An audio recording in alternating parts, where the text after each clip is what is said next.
مختلف ہے، اس میں نفاق کو زیادہ جو ہے نا وہ نمایاں کیا گیا ہے، اس لیے کہ یہ زیادہ تر صورتیں مدنی دور کے بھی نصف آخر کی ہیں کہ جس میں مسلمانوں کے اندر چونکہ اب یدخلون فی دین اللہ افواجا ہو رہا تھا، تو اس لیے وہ جو معیار تھا جو مکی دور کا تھا یا جو ابتدائی مدنی دور کا معیار تھا اس میں کچھ کمی آئی تھی، اور اس کمی کی وجہ سے مسلمانوں کو ذرا سمجھایا جا رہا ہے، تھوڑا بہت ڈانٹ ڈپٹ بھی ہے۔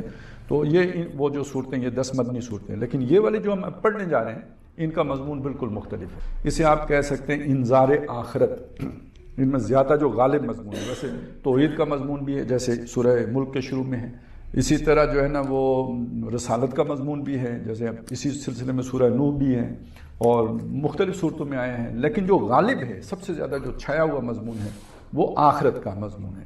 اور اذا زلزلت الارض زلزالہا، اور اسی طرح جو ہے نا الہاکم التکاثر حتی زرتم المقابر، تو ان صورتوں میں جیسے یہ والا انداز ہے نا، وہ جو الہاکہ ملہاکہ وما ادراک ملہاکہ، اور القاریہ ملقاریہ وما ادراک ملقاریہ، تو یہ سارا جو ہے نا، اور اذا الشمس کورت واذا النجوم انکدرت، ان صورتوں میں سارا جو زور ہے وہ آخرت کے اوپر، آخرت پر ایمان کی بڑی اہمیت ہے، یعنی جو انسان کی سوچ کو تبدیل کر دیتی ہے جو چیز، وہ آخرت کا ایمان ہے۔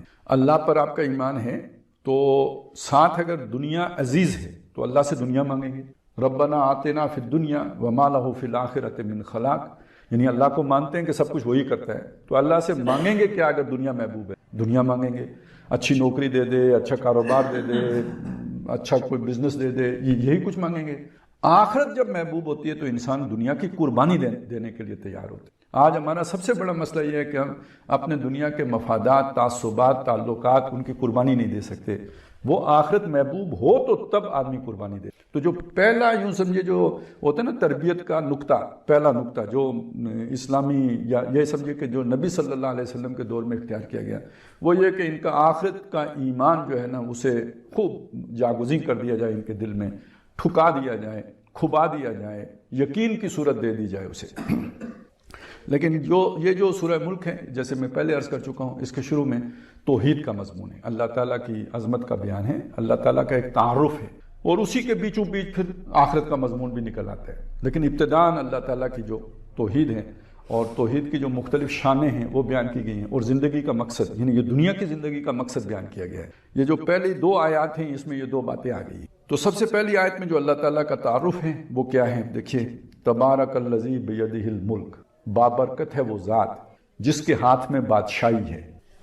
اب یہ دیکھیں اللہ تعالیٰ یہاں پہ، یعنی یہ صورت ابھی اوپن ہو رہی ہے نا، مطلب ابتدا جیسے ہوتا ہے کوئی بھی آپ مضمون لکھتے ہیں تو جو پہلا آپ کا جو سینٹنس ہوتا ہے وہ گویا اس مضمون کی خلاصے کے طور پر سامنے آ رہا تھا، اس کی ایک بڑی کی جو ہے نا وہ وہاں پہ بیان ہو رہی ہوتی ہے۔ تو وہ سب سے پہلے اللہ کا تعارف آیا، اس تعارف میں پہلی بات کیا آئی؟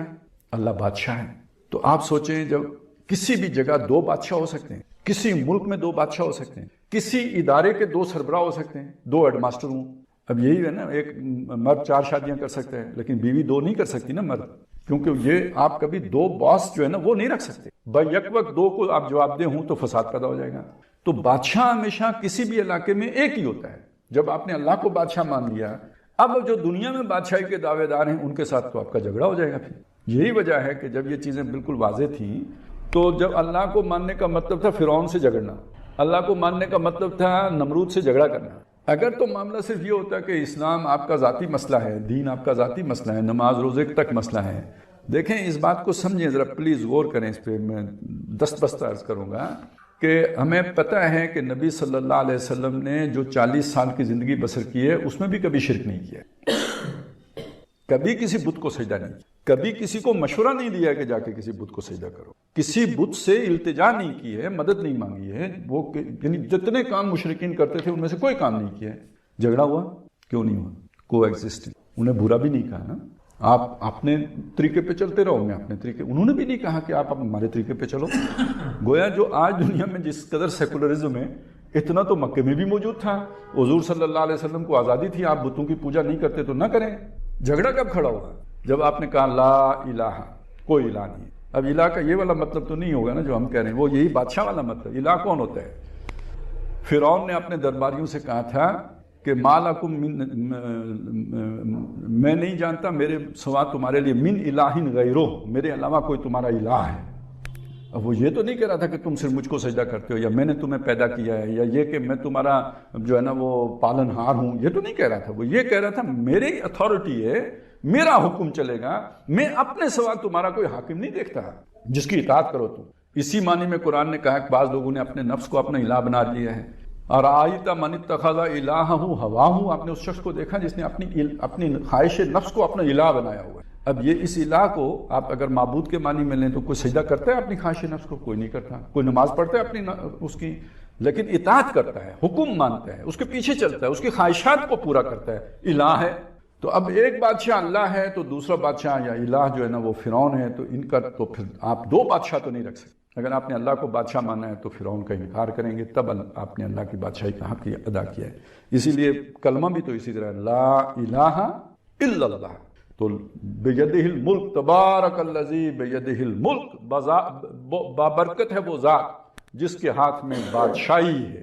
اور بعض جگہوں پہ آیا ہے کہ ساری کی ساری بادشاہی اس کے ہاتھ میں ہے، جیسے کہ سورہ یاسین کے آخر میں آتا ہے سبحان الذی بیدہ ملکوت کل شیء، جس کے ہاتھ میں ہر شے کی بادشاہی۔ اب آپ دیکھیں نا یہ جتنے بھی جانور بھی ہیں تو اس کی ان کے وہ کہتے ہیں نا وہ کس کے کنٹرول میں ہیں، یہ آسمان کس کے کنٹرول میں ہے، سورج کس کے کنٹرول میں ہے، چاند ستارے کس کے کنٹرول میں ہیں، حشرات الارض کس کے کنٹرول میں ہیں۔ ہم جو دعوے دار ہیں، ذرا سوچیں اس بات کو، ہم جو دعوے دار ہیں اس بات کے ہماری مرضی، میرا جسم میری مرضی۔ آپ کسی اچھے جو بھی پڑھا لکھا ماہر نفسیات ہو، جس نے سائیکالوجی پڑھی ہو، اس سے اگر آپ پوچھیں تو انسان کے 90% اعمال وہ ہیں کہ جن میں اس کی مختلف انسٹنکٹس اسے ابھارتی ہیں اور وہ کام وہ کرتے ہیں۔ اس کا آپ تجربہ کر کے دیکھ لیں، آپ کا پیٹ بھرا ہوا ہے، جتنا مزید لذیذ کھانا پکا ہوا ہو آپ کی طبیعت نہیں کرے گی کہ آپ اسے کھائیں، لیکن آپ اگر بھوکے ہوں تو آپ ہر طرف جو ہے نا آپ کی نگاہ جائے گی کہ نہیں کہ کہیں پہ کھانا ہے یا نہیں ہے۔ تو آپ آزاد ہیں، آپ کی مرضی ہے کہ آپ کے پیٹ نے آپ کو قابو کر کے رکھا ہوا ہے، وہ جدھر آپ کو موڑے گا، جب اسے بھوک لگے گی تو خوشبوئیں ایسی آئیں گی، دال بھی آپ کو اچھی معلوم ہوگی۔ سارے حیوانات کے ساتھ یہی ہوتا ہے۔ اب اسی چیز کو دیکھیں کہ کتنی محنت انسان اولاد کے لیے کرتا ہے، کتنی محنت اپنے گھر کے لیے کرتا ہے، اسی اولاد کو چھت فراہم کرنے کے لیے کرتا ہے، کتنی محنت ان کا پیٹ پالنے کے لیے کرتا ہے۔ پیچھے جذبہ کون سا ہے؟ جنسی جذبہ ہے نا۔ اگر وہ نہ رکھا ہوتا تو کون شادی کرتا؟ تو اس سطح پہ ہم کس کے حکم کے تابع ہیں؟ اپنی مرضی چل رہی ہے یا ہمیں مجبور کر رہا ہے ہمارا جو بھی اللہ نے ہمارے اندر خواہشات رکھ دی ہیں وہ ہمیں مجبور کر رہی ہیں؟ کون سی آزادی ہے؟ آپ ذرا یہ سوچیں، ہمارا دل ہمارے قابو میں ہے دھڑکنے میں، بلڈ پریشر ہمارے قابو میں ہے، ہمارے بالوں کا بڑھنا ہمارے قابو میں ہے کہ ہم انہیں حکم دے دیں کہ آج کے بعد بڑھنا نہیں ہے، ادھر رک جاؤ، یا جب وہ گرنا شروع کر دیتے ہیں تو ہم انہیں روک سکتے ہیں، بھائی وہ گنجا نہ ہوں، بچ جاؤں کسی طرح؟ نہیں روک سکتے۔ کیا ہمارے قابو میں؟ ہم اپنا بڑھاپا روک سکتے ہیں؟ تو یہ تصور کہ میری مرضی، یہ خود ایک بڑا جو ہے نا غلط فہمی پر مبنی تصور ہے۔ ہمارے اوپر بھی 90% سمجھ لیں کسی اور کا حکم چل رہا ہے، 10% بھی میں مجھے شاید زیادہ ہی لگتا ہے یہ جو کہتے ہیں نا، کیونکہ قرآن جو بات کہہ رہا ہے نا وہ یہ ہے وَمَا تَشَاءُونَ إِلَّا أَن يَشَاءَ اللَّهُ، تم چاہ بھی نہیں سکتے اگر اللہ نہ چاہے، یعنی تمہارا چاہنا بھی جو تم خواہش کرتے ہو میں یہ کام کروں، یہ بھی اللہ چاہتا ہے تو تم خواہش کرنے کے قابل ہوتے ہو، وگرنہ نہ اللہ چاہے تو تم خواہش بھی نہیں کر سکتے، تو پھر کیا اختیار ہمارا باقی رہتا ہے؟ تو بادشاہی ہر اعتبار اس سے اللہ کی ہے، لیکن یہ جو اللہ نے تھوڑا سا ہمیں سوچنے کا وہ کچھ مادہ دیا ہے نا، تو وہ چاہتا یہ ہے کہ ہم اپنی مرضی، جو کچھ بھی ہماری مرضی ہے جتنی سی، وہ ہلدی کی گانٹھ جیسی، تو وہ جو بھی مرضی ہے اس کو بھی اللہ کی مرضی کے ساتھ ہم آہنگ کر لیں، اس کے تابع کر لیں۔ باقی جس نے اللہ یہ تمام پرندے، تمام درندے، تمام حشرات الارض، تمام دنیا کی مخلوقات، سب کی سب جو اللہ نے ان کے لیے رستہ مقرر کیا اسی پر رواں دواں ہیں، اس سے دائیں بائیں نہیں ہوتے۔ کوئی مکھی ہو، شہد کی مکھیاں ہوں، جو بھی اللہ نے ان کی جبلت مقرر کر دی ہے اسی کے طواف کرتے کرتے گزر جاتے۔ صرف انسان کو، جنات تو ہم نے دیکھے نہیں، لیکن یہ کہ قرآن میں ان کا ذکر ہے، تو جنات کو اللہ نے اختیار دیا ہے کہ وہ اپنی کچھ مرضی چلا سکتے ہیں، اور وہ صرف یہی ہے کہ انہوں نے یہ طے کرنا ہے کہ اللہ کے فرما بردار بن کے رہنا ہے یا نافرمان بن کے رہنا ہے، باقی اس کے بعد چلانے والی ذات پھر بھی اللہ ہی کی، تو اس کی بادشاہی کا اندازہ لے۔ تو اگر آپ نے اسے بادشاہی نہیں مانا تو پھر کوئی اپنے من پسند رب، کوئی اپنا ہی تخلیق کردہ رب بنایا ہے خود اور اسے مان لیا ہے، اس رب کو نہیں مانا ہے جس کا تعارف قرآن نے کرایا ہے۔ سب سے پہلے تو یہ مانو کہ وہ بادشاہ ہے۔ تو جو لوگ یہ کہتے ہیں نا کہ اس یعنی مذہب، ریاست کا کوئی مذہب نہیں ہوتا، تو بادشاہ کیا ہوتا ہے؟ بادشاہ سیاسی تصور ہے کہ نہیں؟ تو اگر آپ اللہ کو بادشاہ ہی نہ مانیں، اگر آپ نے سمجھنا ہے کہ اسلام میں کوئی سیاست نہیں ہے تو پھر بادشاہ تو نہیں مانیں گے نا آپ. اگر بادشاہ مانیں گے تو سیاست آ گئی. اب سیاست سے تو باہر نہیں گئے آپ. تو آپ کو سمجھ آئیے کتنا بڑا قول ہے یہ. قرآن مجید کی کتنی تصریحات جو ہیں ان کے خلاف ہیں، نصوص کے خلاف ہیں. اگر آپ بادشاہ مانیں گے تو پھر ظاہر بادشاہ تو ساری سیاسی نظام ہے. ویسے ذیل میں ایک ذکر کر دوں، آج کل اس کا معاملہ چل رہا ہے، یہ بھی اہم مضمون ہے اگرچہ کہ اس درس سے متعلق نہیں ہے لیکن ضروری ہے حالات حاضرہ کے اعتبار سے. یہ جو بھی اب غزہ کا مسئلہ چھڑا ہے اور پھر فلسطین کا مسئلہ پرانا مسئلہ ہے لیکن ان دنوں زیادہ ہائی لائٹ ہوا ہے. تو کچھ عرصے سے پہلے بھی ایک کوشش ہو رہی تھی، وہ بالکل قریب آ گئی تھی کہ حماس والا اٹیک آ گیا تو وہ پھر پیچھے ہٹ گئی. وہ ہیں اسرائیل کو تسلیم کرنے کا معاملہ. اور اسرائیل کو تسلیم یعنی سعودی عرب تسلیم کرے. امارات نے تو کر لیا ہے، یہ جو کچھ عرب ممالک نے، مصر نے کر لیا ہے، تو پاکستان پہ بھی دباؤ ہے کہ یہ بھی تسلیم کرے. اب اس کے لیے جو ہوتا ہے نا ایک بیانیہ بنایا جاتا ہے تب جا کے اس طرح کی چیزیں پوری ہوتی ہیں. تو جو بنایا جا رہا ہے وہ یہ ہے کہ سنا ہوگا ابراہیم اکارڈ. مطلب یہ ہے کہ حضرت ابراہیم علیہ السلام کے جو مذاہب ہیں. اب ابراہیم علیہ السلام، اب ذرا تھوڑا تاریخ میں پیچھے چلے نا، تو ان کے بیٹے ہیں اسحاق بھی اور بیٹے ہیں اسماعیل بھی. اسحاق کے بیٹے ہیں یعقوب یہ دونوں علیہ السلام، اور اس کے بعد یعقوب علیہ السلام کے بیٹے ہیں یوسف علیہ السلام. پھر انہی کی نسل میں آگے موسیٰ علیہ السلام، ہارون علیہ السلام، اور پھر رسولوں کا سلسلہ چلتا رہا نبیوں کا، یہاں تک کہ آخر میں حضرت عیسیٰ علیہ السلام اور یحییٰ علیہ السلام. یہ ایک پورا جو ہے نا چین ہے. یہ یہودی مذہب ہے. یہ بنی اسرائیل ہیں، ان کو تورات دی گئی پہلے، اور آخر میں جا کے حضرت عیسیٰ علیہ السلام کو انجیل دی گئی. لیکن حضرت عیسیٰ علیہ السلام کے رفع سماوی کے بعد جو عیسیٰ علیہ السلام کے ماننے والے تھے وہ اصل میں سادہ لوگ تھے، وہ پڑھے لکھے لوگ نہیں تھے. دو بھی تھے، ایک رائے ہے کہ دو بھی تھے، ایک رائے ہے کہ مچھرے تھے.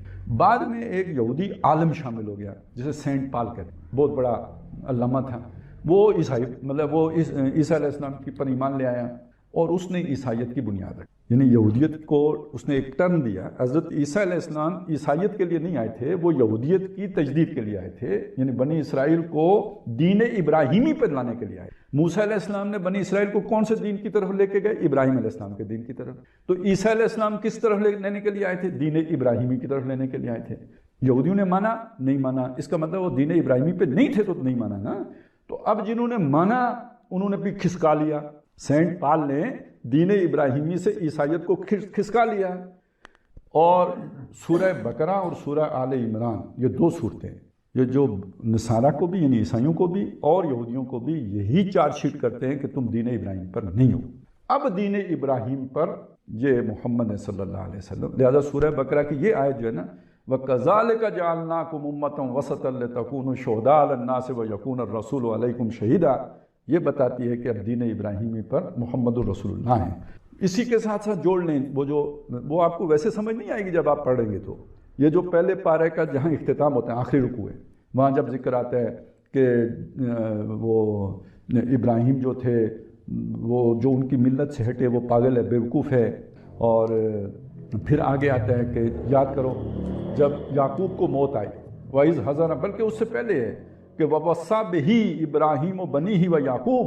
اسی اسلام ہی کی وصیت ابراہیم علیہ السلام نے بھی اپنی اولادوں کو کی تھی اور یعقوب علیہ السلام نے بھی اپنی اولاد کو اسی کی وصیت کی تھی. اب وہ جو یہ دعویٰ کیا ہے نا قرآن نے کہ یعقوب علیہ السلام نے بھی اپنی اولاد کو اسلامی کی دعوت دی تھی، اس کے لیے آگے دلیل دی ام کنتم شہداء اذ حضر یعقوب الموت. کیا تم وہاں پہ کھڑے تھے جب یعقوب کے سامنے موت آن کھڑی ہوئی تھی؟ یعنی ادھر انہوں نے وصیت کی تھی. اذ قال لبنیہ ما تعبدون من بعدی، جب وہ موت سامنے کھڑی ہے وہ بیٹوں سے پوچھ رہے ہیں میرے بعد تم کس کی عبادت کرو گے؟ قالوا نعبد الہک و الہ آبائک ابراہیم و اسماعیل و اسحاق الہا واحدا ونحن لہ مسلمون ونحن لہ مسلمون. اب آپ کو سمجھ آئی کہ اسی کی وصیت کی تھی، کس کی؟ اسلام کی. اولاد نے یعقوب علیہ السلام جب جا رہے تھے دنیا میں ان سے کیا وعدہ کیا تھا؟ کس کی عبادت کریں گے اور ہم اللہ کے کیا بن کے رہیں گے؟ مسلم. تو اب یہودیت کدھر سے نکل آئی؟ اضافہ ہے. ابراہیم علیہ السلام اسلام پر، یعقوب علیہ السلام اسلام پر. اب عیسیٰ علیہ السلام کے بارے میں آپ ذرا آ جائیں نا سورہ آل عمران میں، وہاں یہ مضمون آیا ہے. وہاں کیسے بتایا؟